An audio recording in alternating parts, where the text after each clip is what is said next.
उड़ीसा में हुए रेल हादसे में लगभग 300 लोगों की जान जा चुकी है और 900 से भी ज्यादा लोग घायल हैं और रेस्क्यू टीम अपना काम खत्म कर दिया है और रेस्टोरेशन ऑफ द ट्रैक का काम चालू हो चुका है। दोस्तों मैं आपको बता दूं, रेल मंत्री ने ये कहा है इलेक्ट्रॉनिक इंटरलॉकिंग के एरर की वजह से ये हादसा हुआ है। हालांकि 10 से 12 साल में ऐसी कई रेल एक्सीडेंट हो चुका है जो इंडियन रेलवे सिक्योरिटी पे सवाल उठाती है, लेकिन शायद हमारे गवर्नमेंट ने अभी तक सबक नहीं सीखा, इसलिए इतनी लोगों की जानें आज गई है। चाहे दोस्तों आप जुलाई का 2011 फतेहपुर का एक्सीडेंट ले लीजिए जिसमें हावड़ा कालका में 70 लोगों की जान जा चुकी थी जिसमें वार्निंग सिग्नल थे, या फिर दोस्तों आप मई 2012 की हम्पी एक्सप्रेस को ले लीजिए जिसमें कि 25 लोग मारे गए थे, और मई 2014 में गोरखधाम एक्सप्रेस जिसमें 25 लोग मारे गए थे, और नेक्स्ट मई 2016 इंदौर पटना एक्सप्रेस जिसमें 146 लोग मारे गए थे, और फिर जनवरी 2017 हीराकुंड एक्सप्रेस जिसमें 40 लोग मारे गए थे, और फिर अगस्त 2017 उत्कल एक्सप्रेस में 20 लोग मारे गए थे, और जस्ट इसके 4 दिन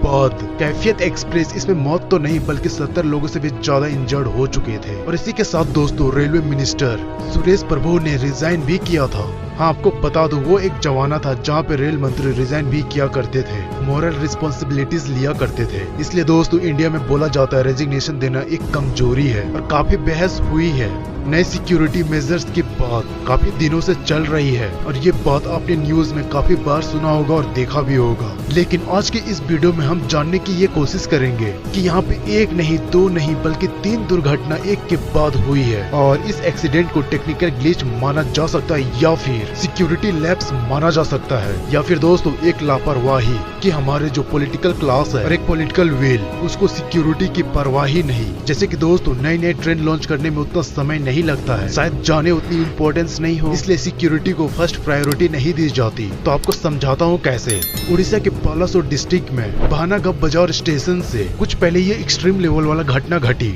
नॉर्मल रेलवे लाइन की तरह यहाँ पे भी ट्रेन अप एंड डाउन होती है, और ये अप लाइन चेन्नई की तरफ जाती है और वो डाउन वाला हावड़ा की तरफ। और इसके अलावा ये जगह के पास दोनों लूप लाइन है, और लूप लाइंस को हम सर्विस रोड की तरह मान सकते हैं, जिसका इस्तेमाल तब होता है जब किसी ऐसी ट्रेन को क्रॉस करने देना होता है जिसे भाई साहब जल्दी जाना होता है। अक्सर दोस्तों राजधानी या फिर शताब्दी एक्सप्रेस के लिए बाकी ट्रेन थोड़ी देर के लिए लूप लाइन पे चले जाती है, और फिर तब ये हाई स्पीड ट्रेन पास हो जाती है और फिर वापस ये पटरी में आ जाती है। शालीमार से चेन्नई जाने वाली कोरोमंडल एक्सप्रेस अपनी स्टेशन बालासोर से टाइम से निकल गई थी और अगले स्टेशन टाइम पर पहुंच भी जाती, क्योंकि दोस्तों बहानागढ़ बाजार उसके स्टॉप तो था नहीं, और इसी टाइम बहानागढ़ बाजार से कुछ ही दूर पहले एक गुड्स ट्रेन लूप लाइन में खड़ी थी, और उसके बाद ये ट्रेन उसी टाइम लूप लाइन में घुस गई और गुड्स ट्रेन को टक्कर दिया। ये कोरोमंडल एक्सप्रेस वाला टक्कर इतना ज्यादा खतरनाक था कि इंजन तो गुड्स ट्रेन के ऊपर तो चढ़ गई, लेकिन बाकी बॉडी अलग अलग रेलवे ट्रैक पर बिखर गया। और उसी टाइम डाउन लाइन में यशवंत एक्सप्रेस हावड़ा की तरफ जा रही थी, और वो ट्रेन भी इन बोगियों से जाकर खतरनाक तरीके से टकरा गई,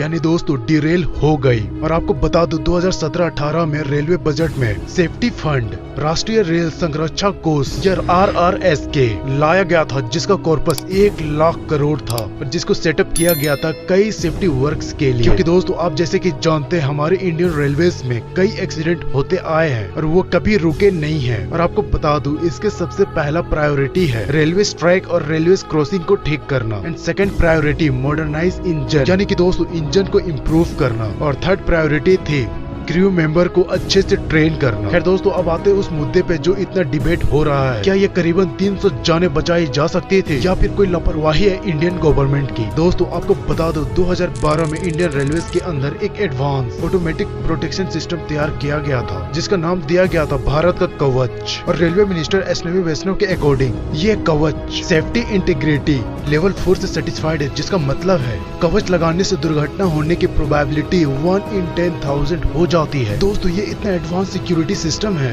जो करीब 10 किलोमीटर पहले ही किसी ऑब्स्टिकल को ट्रेन ट्रैक पर किसी ऑब्स्टिकल को अपने ultra high frequency radio wave से रीड कर लेता है और ट्रेन की स्पीड को 30 किलोमीटर प्रति घंटा तक ला देता है, जिसके बाद ट्रेन को रोकना बहुत ही ज्यादा आसान हो जाता है। पर अच्छा और एडवांस सिस्टम को होना और अच्छा और एडवांस सिस्टम को इम्प्लीमेंट करना जमीन और आसमान का फर्क हो जाता है। दोस्तों फैक्ट ये है कि ये कवच केवल 2% इंडियन रेल लाइन में लगाया गया है, केवल 2% हमारे इंडियन रेलवे को ये नेटवर्क कवर करता है। और आपको ये बता दो कि फर्स्ट फेज में ये प्लानिंग थी कि 2022-2023 में ये कवच 2000 रूट पर भी ये कवच फैलाया जाए वो भी कोई बात होती, लेकिन अभी केवल 1500 भी किलोमीटर नहीं किया गया है। और आपको बता दूं, इंडिया का टोटल रेल नेटवर्क 68,000 किलोमीटर है और इसका मतलब है कवच ओनली 2% कवर कर पाया है। और अगर ऐसे ही चलता रहा तो दोस्तों आप और हम इस दुनिया से आराम से निकल जाएंगे, तब तक भी ये कवच नहीं लग पाएगा। दोस्तों इसी के वजह से यहाँ पे इतने सारे एक्सीडेंट हो रहे हैं और होते जा रहे हैं। और अगर कवच को नहीं लगाया गया तो आने वाले समय में भी ऐसी ट्रेन के एक्सीडेंट होते रहेंगे।